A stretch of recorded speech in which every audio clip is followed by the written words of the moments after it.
എന്ത് ചെയ്തിട്ടും നിങ്ങളുടെ മൊബൈൽ ഫോണിലേക്ക് പരസ്യം വരുന്നുണ്ടെങ്കിൽ ഞാൻ പറയുന്ന 2 സെറ്റിങ്സ് മാത്രം നിങ്ങൾ മാറ്റി കഴിഞ്ഞാൽ നിങ്ങളുടെ മൊബൈൽ ഫോണിൽ വരുന്ന പരസ്യം നമുക്ക് ഒരു പരിധി വരെ ഒഴിവാക്കാൻ സാധിക്കും. അപ്പോൾ എന്താണ് സെറ്റിങ്സ് നോക്കാം.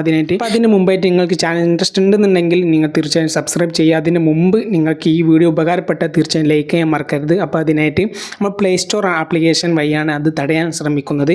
അപ്പോൾ പ്ലേ സ്റ്റോർ ആപ്ലിക്കേഷൻ ഓപ്പൺ ആക്കി കഴിഞ്ഞാൽ മുകളിൽ പ്രൊഫൈൽ ബട്ടൺ കാണാൻ സാധിക്കും. ഈ പ്രൊഫൈൽ ബട്ടൺ ഒന്ന് ക്ലിക്ക് ചെയ്താൽ നിങ്ങൾ സ്ഥിരമായിട്ട് ഉപയോഗിക്കുന്ന ജിമെയിൽ ആണോ ഒന്ന് കൺഫേം ആക്കിയതിന് ശേഷം താഴോട്ട് സ്ക്രോൾ ചെയ്താൽ നിങ്ങൾക്ക് ഇവിടെ സെറ്റിങ്സ് കാണാൻ സാധിക്കും. ഈ സെറ്റിങ്സിലൊന്ന് ക്ലിക്ക് ചെയ്താൽ അവിടെ ഫസ്റ്റത്തെ ഓപ്ഷൻ ജനറൽ കാണാൻ സാധിക്കും. ഇതിൽ ആരോ ഒന്ന് ക്ലിക്ക് ചെയ്യാം. ഈ ആരോ ഒന്ന് ക്ലിക്ക് ചെയ്താൽ ഇവിടെ ഫസ്റ്റ് ഓപ്ഷൻ കാണാൻ സാധിക്കും അക്കൗണ്ട് ആൻഡ് ഡിവൈസ് പ്രിഫറൻസ് എന്ന് പറഞ്ഞ ഓപ്ഷൻ.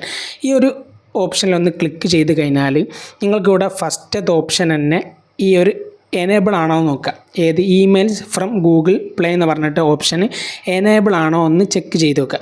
അങ്ങനെ എനേബിൾ ആണെങ്കിൽ ഡിസേബിൾ ആക്കുക. കാരണം നിങ്ങളുടെ ഇത് എനേബിൾ ആണെങ്കിൽ നിങ്ങൾ എന്തുമായി ബന്ധപ്പെട്ട് പ്ലേ സ്റ്റോറിൽ എന്തൊക്കെ സെർച്ച് ചെയ്തോ അതുമായി ബന്ധപ്പെട്ട് ഈ മെയിലേക്ക് നിങ്ങളുടെ ആവശ്യം അനുസരിച്ച് അതുമായി ബന്ധപ്പെട്ടുള്ള പരസ്യങ്ങൾ ഇങ്ങനെ വന്നുകൊണ്ടിരിക്കും.